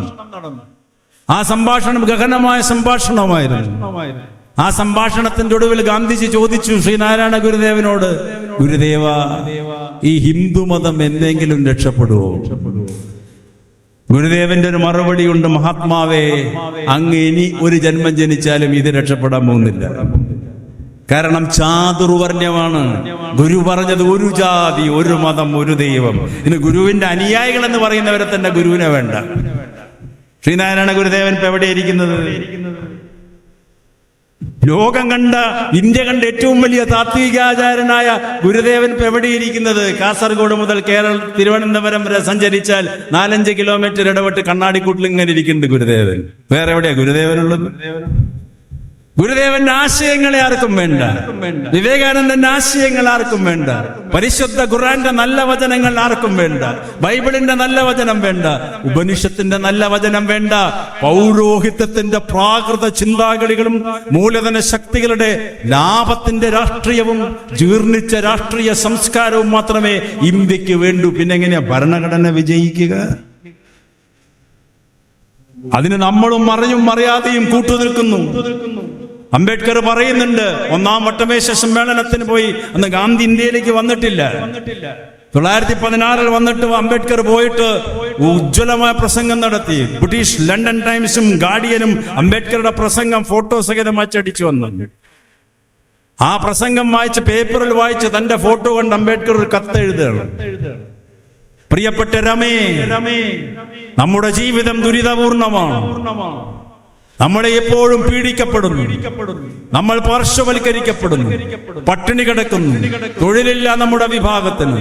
ഇരുണ്ട വഴികളിലൂടെയാണ് നമ്മൾ സഞ്ചരിക്കുന്നത്. എപ്പോഴെങ്കിലും നമ്മൾക്ക് മോക്ഷം കിട്ടുമോ? എനിക്ക് ഉറപ്പില്ല എന്റെ രമേ. ഞാനും നീയും കൂടിയുള്ള പോരാട്ടം മാത്രമല്ല, ഈ നാട്ടിലെ കോടിക്കണക്കിന് ജനത പോരാടിയിട്ട് സൂര്യവെളിച്ചം കൊണ്ടുവരണം. പ്രകാശപൂരിതമായ വഴിയിലൂടെ നമുക്ക് സഞ്ചരിക്കാൻ ഒറ്റ വഴിയേ ഉള്ളൂ, അസംദിഗ്ധമായ പോരാട്ടത്തിന്റെ വഴി. ആരാ രമ? സ്വന്തം ഭാര്യക്ക് എഴുതിയ കത്താണ്. ലോകനായകൻ പട്ടിണി കൊണ്ട് കിടക്കുക ഭാര്യ വീട്ടില്. പഴയ നേതാക്കന്മാർ വീട്ടിലെല്ലാം നാട്ടിന് കൊടുത്തു. ഇന്ന് പല നേതാക്കന്മാരും എന്തേലും ഇങ്ങോട്ട് തരുമെന്ന് പറഞ്ഞിട്ട് ഇങ്ങോട്ട് ഇങ്ങനെ കൈ പിടിച്ചിട്ടാണ് നടക്കുന്നത് പല നേതാക്കന്മാരും. അതിനെ പ്രോത്സാഹിപ്പിക്കുന്ന ജനതയും. അഴിമതിയില്ലാത്ത നേതാവിനെ കേരളത്തിലും ആർക്കും വേണ്ട. അഴിമതി ഉള്ളവരെ എല്ലാവർക്കും ഇഷ്ടം കേരളത്തിലടക്കം. ജനങ്ങളുടെ ചിന്താഗതി അങ്ങനെയായി. ചിന്താശക്തിയെ ജീർണിപ്പിച്ചു ഫാസിസ്റ്റുകൾ. ഇന്ത്യയുടെ ഏറ്റവും വലിയ പ്രധാന പുരോഹിതന്റെ വേഷമണിഞ്ഞു ഇന്ത്യൻ പ്രധാനമന്ത്രി. രാമക്ഷേത്രം ഉദ്ഘാടനം ചെയ്ത് പ്രധാന പൂജ നിർവഹിച്ചത് ഭരണാധികാരിയാണ്. ക്ലിയർ പൊളിറ്റിക്കൽ മെസ്സേജാണ് RSS കൊടുത്തത്. ഇന്ത്യയുടെ ഏറ്റവും വലിയ പ്രധാന പുരോഹിതൻ പ്രധാനമന്ത്രിയാണെന്ന്. അല്ലാതെ പ്രധാനമന്ത്രിക്ക് അവിടെ പോകേണ്ട ഒരു കാര്യമില്ല. രാമായണത്തിൽ സീതയെ ഉപേക്ഷിച്ച് രാമൻ തിരിച്ചു വന്നപ്പോൾ അശ്വമേധയാഗം നടത്തി വസിഷ്ഠ മഹർഷിയുടെ ഉപദേശപ്രകാരം. അപ്പൊ അശ്വമേധയാഗം നടത്തുമ്പോൾ ലോകം മുഴുവൻ പിടിച്ചടക്കുന്ന യാഗം. ഭാര്യ അടുത്തിരിക്കണം, ഭാര്യ കാട്ടില. അപ്പൊ വസിഷ്ഠൻ പറഞ്ഞു, ഒരു എളുപ്പപ്പണിയുണ്ട് അതിന്. സ്വർണത്തിന്റെ സീതയെ ഉണ്ടാക്കി വെക്കുക. സീതയുടെ സ്വർണ്ണ പ്രതിമ രാമന്റെ അടുത്തിരുത്തിയിട്ടാണ് അശ്വമേധം നടത്തിയത്. ലോകം പിടിച്ചെടുത്തത് രാമൻ തിരിച്ചു വന്നിട്ട്. ഇവിടെ രാമക്ഷേത്രം ഉദ്ഘാടനം ചെയ്തപ്പോൾ ഇന്ത്യൻ പ്രധാനമന്ത്രിയുടെ വലതുഭാഗത്തൊരു സീത ഉണ്ടായിരുന്നു. 2.5 മണിക്കൂർ ടിവിയിൽ കാണിച്ചില്ല. നിങ്ങൾ കണ്ടു ആ സീതയെ? അത് കാണുമ്പോഴാണ് ഇന്ത്യൻ രാഷ്ട്രീയം മനസ്സിലാവുക. ആ സീതയുടെ പേരാണ് മോഹൻ ഭാഗവത്, RSS തലവൻ. 2.5 മണിക്കൂറാണ് മോഹൻ ഭാഗവത് അവിടെ ഇരുന്ന് പ്രധാനമന്ത്രിക്ക് അകമ്പടി സേവിച്ചത്. Clear message: India is ruled by RSS, not by the constitution. പ്രതികരിക്കുന്നില്ല. ഈ വളർന്നു വരുന്ന കുട്ടികൾ പൗരാവകാശത്തെക്കുറിച്ച് അറിയണം, അഭിപ്രായം പറയാനുള്ള അവകാശത്തെക്കുറിച്ച് അറിയണം, എഴുതാനുള്ള അവകാശത്തെക്കുറിച്ച് അറിയണം, ചിന്തിക്കാൻ, ഡാൻസ് ചെയ്യാൻ, സിനിമ എടുക്കാനുള്ള അവകാശത്തെക്കുറിച്ച് അറിയണം. പല സിനിമകളും കഴിഞ്ഞ 1 കൊല്ലത്തിൽ നിരോധിക്കപ്പെട്ടു ഇന്ത്യയിൽ. പൗരാണിക ചരിത്രങ്ങളെ ഉദ്ഘോഷിക്കുന്ന സിനിമകൾക്ക് വ്യാപകമായ അനുമതി കൊടുക്കുന്നു. ബാഹുബലി മുതൽക്ക് തുടങ്ങിയത്. ഇപ്പൊ ദുരന്തർ സിനിമ വിജയപ്രദമായി. ഇന്ത്യക്കെതിരായിട്ട് നിൽക്കുന്നവരെ മുഴുവൻ ഭസ്മീകരിക്കുന്ന സിനിമ. വേണ്ടാത്ത ന്യായവാദങ്ങൾ പരത്തുന്ന സിനിമകളാണ് രാജ്യം മുഴുവൻ. കലാരംഗത്ത്, സാഹിത്യരംഗത്ത്, സാംസ്കാരിക രംഗത്ത് മുഴുവൻ കടന്നുകയറ്റം. ഇന്ത്യൻ ലൈബ്രറികൾ പോലും അവർ പറയുന്ന പുസ്തകങ്ങളെ വെക്കാൻ പാടുള്ളൂ. ഇപ്പോൾ അംബേദ്കറും ഗാന്ധിയും പറഞ്ഞത് വായിക്കൂ, വായിക്കൂ, വായിക്കൂ. പുതിയ പുതിയ ചിന്തകളെ ഉള്ളിലേക്ക് കൊണ്ടുവരൂ. ആരും തയ്യാറാകുന്നില്ല. എന്നാലും ചില മേഖലകളിൽ മനുഷ്യന്മാരുടെ പോരാട്ടം നടക്കുന്നുണ്ട്. ഇവിടെ സൂചിപ്പിച്ചല്ലോ കോക്രോച്ച് പോലെയുള്ള പാർട്ടികൾ. ഞാൻ ആ പാർട്ടിയല്ല ഉദ്ദേശിക്കുന്നത്. ഇന്ത്യൻ യുവത്വം ഉണർന്നെഴുന്നേൽക്കണം. യുവത്വം ഒരു രാഷ്ട്രത്തിന്റെ അണയാത്ത ജ്വാലയാണ്. ആ ജ്വാല ആളിക്കത്തിക്കഴിഞ്ഞാൽ, യുവത്വം എന്ന് പറഞ്ഞാൽ പ്രായമല്ല ഞാൻ ഉദ്ദേശിക്കുന്നുണ്ടോ. 18-25 വയസ്സായ ആൾക്കാർ യുവാക്കളാന്നൊക്കെ വെറുതെ പറയാ. ഇന്ത്യ കണ്ട ഏറ്റവും വലിയ യുവാവിന്റെ പേര് 77 വയസ്സുള്ള വൃദ്ധൻ മോഹൻദാസ് കരംചന്ദ് ഗാന്ധിയായിരുന്നു. ഇന്നത്തെ യുവാക്കള് രാവിലെ എണീറ്റ് 10 മണിയാകുമ്പോഴേക്കും തലങ്ങനെയാക്കി ഇരിക്കുക. പലരും, എല്ലാവരും ഒന്നും ഞാൻ പറയുന്നില്ല. ആ യുവാവിനെ പോലെ പോരാടണം. ഇന്ന് യുവാവായാലും മധ്യവയസ്കനായാലും എല്ലാവരും ആലസ്യത്തിലാണ്. എന്ത് ഭരണഘടന, എന്ത് സ്വാതന്ത്ര്യം, എന്ത് ജനാധിപത്യം. ഓരോ വീട്ടിലും 2 കാറും 3 സ്കൂട്ടറും. അതാണ് ഏറ്റവും വലിയ കാര്യം എന്ന് എല്ലാവരുടെയും ധാരണ. രാജ്യത്തിന് എന്തായാലും ആ വൃദ്ധൻ നടന്നു നവഖാലിയുടെ തെരുവീതികളിലൂടെ. വിഭജന സമയത്ത് ഇന്ത്യൻ പ്രധാനമന്ത്രി ജവഹർലാൽ ദേശീയ പതാക ഉയർത്തിയാണ്. 47 ഓഗസ്റ്റ് 14 അർദ്ധരാത്രി പട്ടേലും പട്ടാഭി സീതാറാമയും രാജഗോപാലാചാരിയും മൗലാന ആസാദും മൗണ്ട് ബാറ്റനും പതാക ഉയർത്തി നിന്ന് സാക്ഷ്യം വഹിക്കുമ്പോൾ ഇന്ത്യയുടെ രാഷ്ട്രപിതാവ് നവഖാലിയുടെ ചോര വീണ തെരുവീതികളിലൂടെ, മാംസപിണ്ഡം ചിന്നിച്ചിതറിക്കിടക്കുന്ന തെരുവീതികളിലൂടെ, കഴുകന്മാർ ഓരിയിടുന്ന, കുറുക്കന്മാർ ചോര നക്കി തുടക്കുന്ന കൽക്കട്ടയിലെ തെരുവീതികളിലൂടെ നടന്ന് ഓം ശാന്തി, ഓം ശാന്തി, രഘുപതി രാഘവ രാജാ റാം എന്ന് പാടിക്കൊണ്ട് അദ്ദേഹം നടന്ന് ആ തീവ്രവാദികളെ കൊണ്ട് ആയുധം അവിടെ താഴെ വെച്ച് അവരെ കീഴ്പ്പെടുത്തി. ശാന്തി മന്ത്രം ഉരുവിട്ടുകൊണ്ട്. അന്ന് ഒറ്റ നേതാവും അദ്ദേഹത്തിന് അനുഗമിക്കാനില്ല. ജവഹർലാൽ നെഹ്റു അടക്കം അനുഗമിച്ചില്ല. അതാണ് മൗണ്ട് ബാറ്റൻ എഴുതിയത്. പിന്നീട് പഞ്ചാബ് പ്രവിശ്യയിൽ വർഗീയ കലാപം പൊട്ടിപ്പുറപ്പെട്ടപ്പോൾ എനിക്ക് 55,000 പട്ടാളക്കാരെ പഞ്ചാബിലേക്ക് അയക്കേണ്ടി വന്നു. ബംഗാളിൽ ലക്ഷക്കണക്കിന് മതമൗലികവാദികൾ അഴിഞ്ഞാടിയപ്പോൾ അവിടെ ഒരു ഒറ്റയാൾ പട്ടാളം നടന്നു നീങ്ങി. ലോകം ആ മനുഷ്യനെ കണ്ട് ആദരവോടെ എണീറ്റു നിന്നു. മഹാത്മാവേ നമസ്കാരം. ഇന്നാർക്ക് വേണം ഗാന്ധിയെ? ആരെങ്കിലും വായിക്കുന്നുണ്ടോ ഗാന്ധിയുടെ സത്യാന്വേഷണ പരീക്ഷണങ്ങൾ? ഏതെങ്കിലും ഒരു ചരിത്രകാരനോ അല്ലെങ്കിൽ സാഹിത്യകാരനോ അവനവന്റെ ആത്മകഥയ്ക്ക് എന്റെ സത്യാന്വേഷണ പരീക്ഷണങ്ങൾ എന്ന് പേരിടുവോ? പേരിടണമെങ്കിൽ അപാരമായ നിശ്ചയദാർഢ്യവും ഇച്ഛാശക്തിയും വേണം. ഇന്നത്തെ രാഷ്ട്രീയക്കാരൊക്കെ എന്റെ ജീവിതമാണ് എന്റെ സന്ദേശം എന്ന് പറഞ്ഞാൽ ലോകത്തിന്റെ സ്ഥിതി പിന്നെ പറയണ്ട. ഗാന്ധി അതാ പറഞ്ഞത്, എന്റെ ജീവിതമാണ് എന്റെ സന്ദേശം. ആർക്കും അത് പറയാൻ പറ്റുക? ആ മഹാത്മാവ് പറഞ്ഞ നാട്ടിലാണ് ഇന്ത്യ വിഭജിക്കപ്പെടുന്നത്. ഹിന്ദുത്വവാദികളുടെ സംഹാര താണ്ഡവം, അപ്പുറത്ത് ജമാഅത്തെ ഇസ്ലാമി തുടങ്ങിയ സംഘടനകളുടെ അപകടകരമായ മുദ്രാവാക്യങ്ങൾ, ക്രൈസ്തവ വർഗീയ സംഘടനകളുടെ മുദ്രാവാക്യങ്ങൾ. ഇത് ഈ രാജ്യത്തിന്റെ ഭൂഷണമല്ല, ഭരണഘടനയുടെ വിച്ഛേദനമാണത്. ആരാധനാ സ്വാതന്ത്ര്യം എല്ലാവർക്കും ഉണ്ട്. ഇവിടെ ചന്ദനപ്പൊട്ട് തൊട്ടാൽ ആരും പരിഭ്രമിക്കേണ്ട, നിസ്കാരത്തഴമ്പ് കണ്ടാൽ ആരും രോഷാകുലരാകേണ്ട, കുരിശുവര കണ്ടാൽ ആരും വേദനിക്കേണ്ട കാര്യമില്ല. ഇതെല്ലാം ഒന്നുചേരുന്ന സംഗമ ഭൂമിയാണ് ഭാരതം. അതിനെ ഇല്ലായ്മ ചെയ്യലാണ് ഇവരുടെ ലക്ഷ്യം.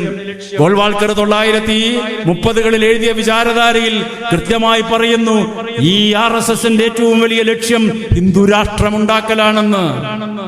അംബേദ്കർ അതിനെതിരായിരുന്നു, ചാതുർവർണ്ണത്തിനെതിരായിരുന്നു. ആ ചാതുർവർണ്ണത്തിന് അതുകൊണ്ടാണ് അംബേദ്കർക്ക് അവര് ഭയം. പണ്ഡിറ്റ് നെഹ്റുവിനെയും അംബേദ്കറിനെയും ഗാന്ധിയെയും അവരെപ്പോഴും ഭയക്കുന്നത് മനുഷ്യ സമത്വത്തിന് ഊന്നൽ കൊടുത്തു, സാഹോദര്യത്തിന് ഊന്നൽ കൊടുത്തു, സഹിഷ്ണുതയ്ക്ക് ഊന്നൽ കൊടുത്തു. ആ ചാതുർവർണ്ണത്തിനെ താലോലിക്കുന്നവരാ ഹിന്ദുത്വ ശക്തികൾ. അതുകൊണ്ടാണ് ബ്രാഹ്മണ്യത്തിന്റെ പൊളിറ്റിക്കൽ ഐഡിയോളജി അവർ കൊണ്ടുവരുന്നതും. പാർലമെന്റിന്റെ പുതിയ മന്ദിരം ഉദ്ഘാടനം ചെയ്യാൻ വന്നപ്പോൾ കാഞ്ചീപുരത്തെ സന്യാസിമാരാണ് ഇന്ത്യൻ പ്രധാനമന്ത്രിയെ പാർലമെന്റിൽ അകമ്പടി സേവിച്ചത്. ജനാധിപത്യത്തിന്റെ ശ്രീകോവിലിൽ സന്യാസിമാർക്ക് എന്ത് കാര്യം? ആരെങ്കിലും ചോദിച്ചോ? ഏത് ഭരണഘടനയാണ് അവിടെ വിച്ഛേദിക്കപ്പെട്ടത്? ജവഹർലാൽ നെഹ്റു ഇന്ത്യയുടെ പ്രധാനമന്ത്രിയാകുമ്പോൾ രാജേന്ദ്ര പ്രസാദ് ഇന്ത്യയുടെ പ്രസിഡന്റാണ്. സോമനാഥ ക്ഷേത്രത്തിന്റെ നവീകരിച്ച മന്ദിരം ഉദ്ഘാടനം ചെയ്യാൻ ഇന്ത്യൻ പ്രസിഡന്റിനെ ക്ഷണിച്ചു. ചർച്ചയായി. നെഹ്റു പറഞ്ഞു പോകാൻ പാടില്ല. ഇന്ത്യൻ പ്രസിഡന്റ് സമ്മതിച്ചില്ല നെഹ്റു പോകാൻ. അവസാനം കോൺഗ്രസ് വർക്കിംഗ് കമ്മിറ്റിയും മറ്റും കൂടി തീരുമാനിച്ചു, പ്രസിഡന്റിന്റെ യാതൊരുവിധ അലങ്കാര ഭൂഷണങ്ങളും ഇല്ലാതെ സാധാരണ ഒരു പൗരനെ പോയി മടങ്ങി വന്നോളാൻ. ജവഹർലാൽ നെഹ്റു അതായിരുന്നു. ഇന്നത്തെ പ്രധാനമന്ത്രിയോ 1 കിലോമീറ്ററിൽ 4 അമ്പലത്തിൽ കയറി തൊഴും, എന്നിട്ട് മറ്റു മതങ്ങളെ അധിക്ഷേപിക്കും. ഇതല്ലേ ഈ നാട്ടിൽ നടക്കുന്നത്? ഏത് ഭരണഘടന, ഏത് ജനാധിപത്യം, ഏത് സ്വാതന്ത്ര്യം? ഇന്ത്യൻ ജനത അത്തരത്തിലാണ് ചിന്തിക്കുന്നത്. ഒരു ജനതയുടെ ചിന്താഗതി എന്താണോ അതുപോലെയുള്ള നേതാവിനെ നിങ്ങൾക്ക് ലഭിക്കുമെന്ന് എഴുതിയ ആളുടെ പേരാണ് മഹാത്മജി. ഇന്ന് ഇന്ത്യയിലെ ജനത ചിന്തിക്കുന്നത് ഇത്തരത്തിലുള്ള ഒരു നേതാവിനെയാണ്. അതുകൊണ്ടാണ് ഇന്ത്യക്ക് ഈ പ്രധാനമന്ത്രി ഇന്ന് അധികാരത്തിലിരിക്കുന്നത്. ജനതയുടെ ചിന്താഗതിയാണ് രാഷ്ട്രപരിണാമം വരുത്തുക, സാമൂഹിക പരിണാമം വരുത്തുക.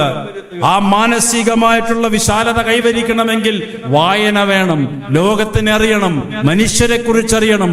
ലോകത്തിലെ ഏറ്റവും വലിയ പ്രതിഭാസം മനുഷ്യനാണ് എന്ന വിശുദ്ധ ഗ്രന്ഥങ്ങൾ പറയുന്നതും ഈ കാറൽ മാർക്സും പറഞ്ഞതും man is the ensemble of universe എന്നാണ് മാർക്സ് പറഞ്ഞത്. മനുഷ്യനാണ് പ്രപഞ്ചത്തിന്റെ മാനദണ്ഡം. ഗുരുദേവൻ പറഞ്ഞതാ, വിവേകാനന്ദൻ പറഞ്ഞതാ. ഇന്ന് അത് മനുഷ്യനല്ല ഇവിടെ പ്രാധാന്യം. ഇവിടെ ബ്രാഹ്മണനും ക്ഷത്രിയനും മാത്രമേ പ്രാധാന്യമുള്ളൂ. ശൂദ്രനില്ല, വൈശ്യനില്ല, ന്യൂനപക്ഷങ്ങളില്ല, ദളിത് ആദിവാസി വിഭാഗങ്ങൾ ഒന്നും മനുഷ്യരല്ല. പിന്നെ ഏത് ഭരണഘടനയാണ് നമ്മൾ ഈ താലോലിക്കുന്നത്? അതുകൊണ്ട് ഈ കാലഘട്ടത്തിൽ ഭരണഘടന വായിക്കണം. അതല്ല ഇപ്പൊ കോക്രോച്ച് പാർട്ടിയുടെ നേതാവ് അമേരിക്കയിൽ നിന്ന് വന്നപ്പോ അംബേദ്കറുടെ പുസ്തകമാണ് ഉയർത്തിപ്പിടിച്ചു വരുന്ന. അംബേദ്കർ എന്ന് കേട്ടാൽ ഇവർക്ക് പേടിയായി RSSകാരന്.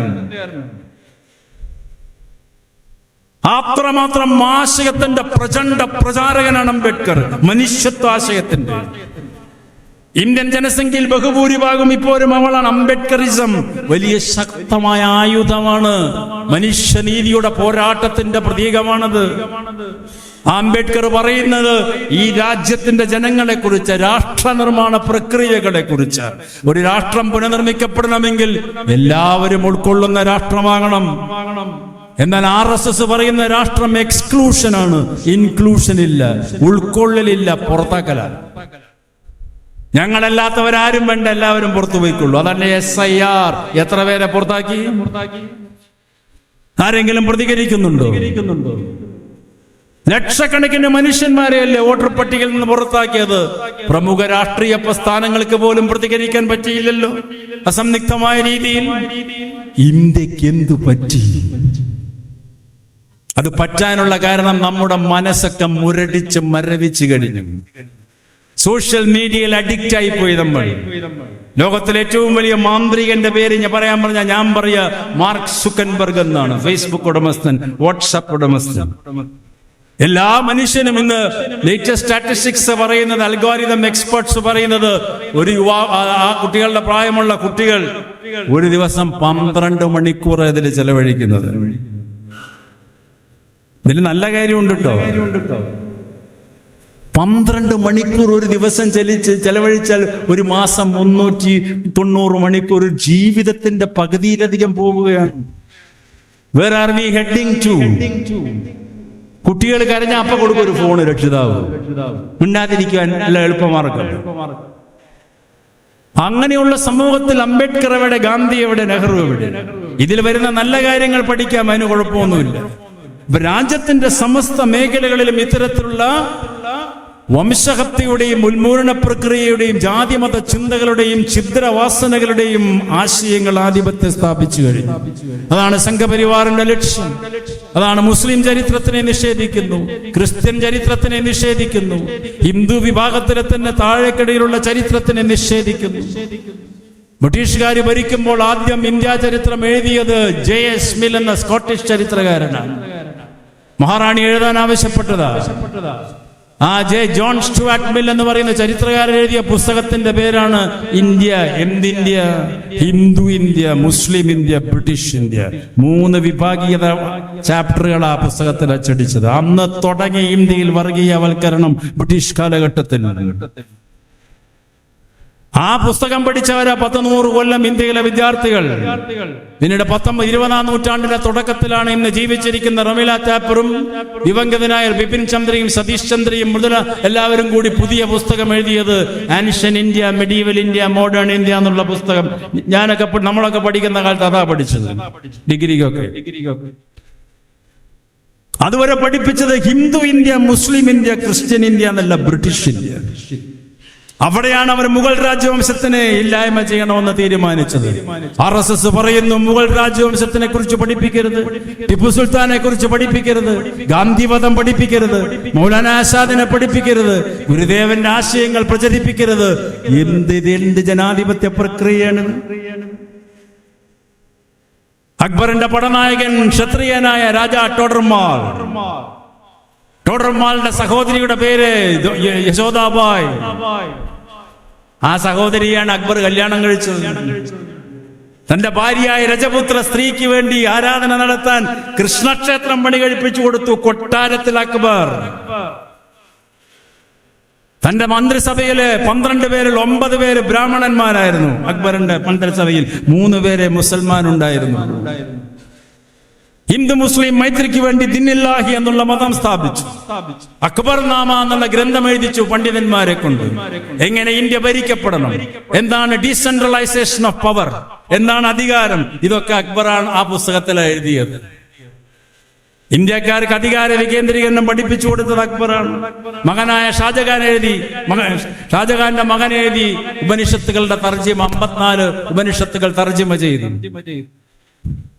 മകനെ ഉപനിഷത്ത് ലോകത്തിന് പരിചയപ്പെടുത്തി കൊടുക്കുമെന്ന് പറഞ്ഞു. അങ്ങനെ ലോകവിജ്ഞാനമായി ഉപനിഷത്ത് പരിചയപ്പെടുത്തി. ഷാജഹാന്റെ മകൻ ഒരു പേജിന്റെ ഇടതുവശത്ത് എഴുതി ഹരിശ്രീ ഗണപതേയ നമഃ. ആ പേജിന്റെ വലതുവശത്ത് എഴുതി ബിസ്മില്ലാഹിർ റഹീം. ധാരാ ഷോക്കു തർജ്ജമ ചെയ്ത ഒറിജിനൽ ടെക്സ്റ്റ് ഇപ്പോഴും ഈജിപ്ഷ്യൻ ലൈബ്രറികളിലുണ്ട്. ആ ഷാജഹാനെ ഇവിടെ പഠിപ്പിക്കാൻ പാടില്ല, ധാരാ ഷോക്കുവിനെ ഇവിടെ പഠിപ്പിക്കാൻ പാടില്ല. ഹിന്ദു എന്നുള്ള പദം സംഭാവന ചെയ്തതാരാ? പേർഷ്യൻ പണ്ഡിതനായ അബ്ഡിക്നൂർ, ഡാരിയസ് ചക്രവർത്തിയുടെ ദൂതൻ. ഗ്രീക്ക് ചരിത്രകാരനായ ഹെറോഡറ്റസ്. ഇവരല്ലേ സിന്ധു നദിക്കിപ്പുറത്തുള്ളവരെ ഹിന്ദു എന്ന് വിളിച്ചത്? ആ ഹിന്ദു അല്ലേ പിന്നെ വിശദമാക്കി ഹിന്ദുസ്ഥാനായി മാറിയത്?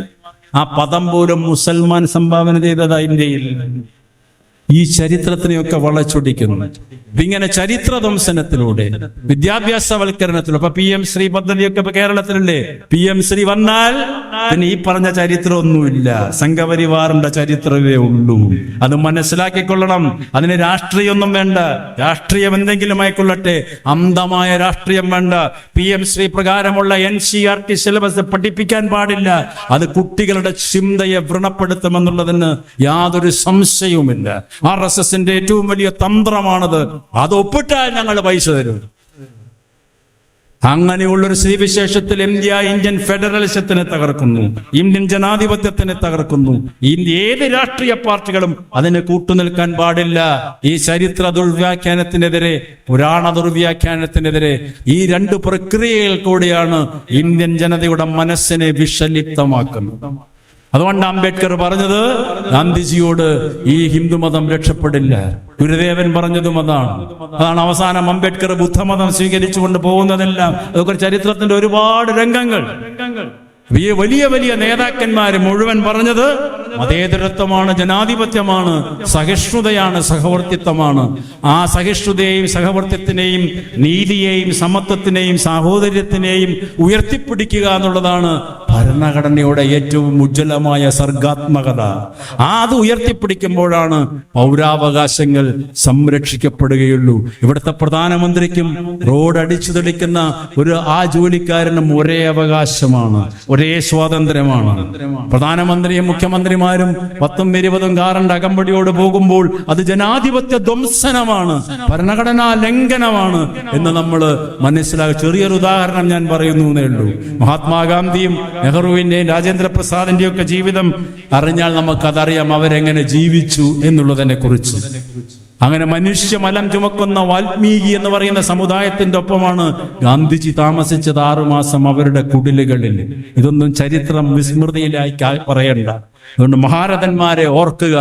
അങ്ങനെ അവരുടെ ജീവിതം പഠിക്കുമ്പോൾ ഭരണഘടനയെ പഠിക്കുക, ആ ഭരണഘടനയ്ക്കനുസരമായിട്ടുള്ള പോരാട്ടം നടത്തുക. ത്യാഗം ചെയ്താലേ രാഷ്ട്രമുള്ളൂ, സഹിഷ്ണുതയുണ്ടെങ്കിലേ രാഷ്ട്രമുള്ളൂ, സാഹോദര്യമുണ്ടെങ്കിലേ രാഷ്ട്രവുമുള്ളൂ. അതുകൊണ്ട് ജനാധിപത്യത്തിനെ മുറുകെ പിടിക്കുക, ഭരണഘടനയെ നെഞ്ചിലേറ്റുക എന്ന് മാത്രം പറയുന്നു. എല്ലാവിധ ആശംസകളും അർപ്പിക്കുന്നു.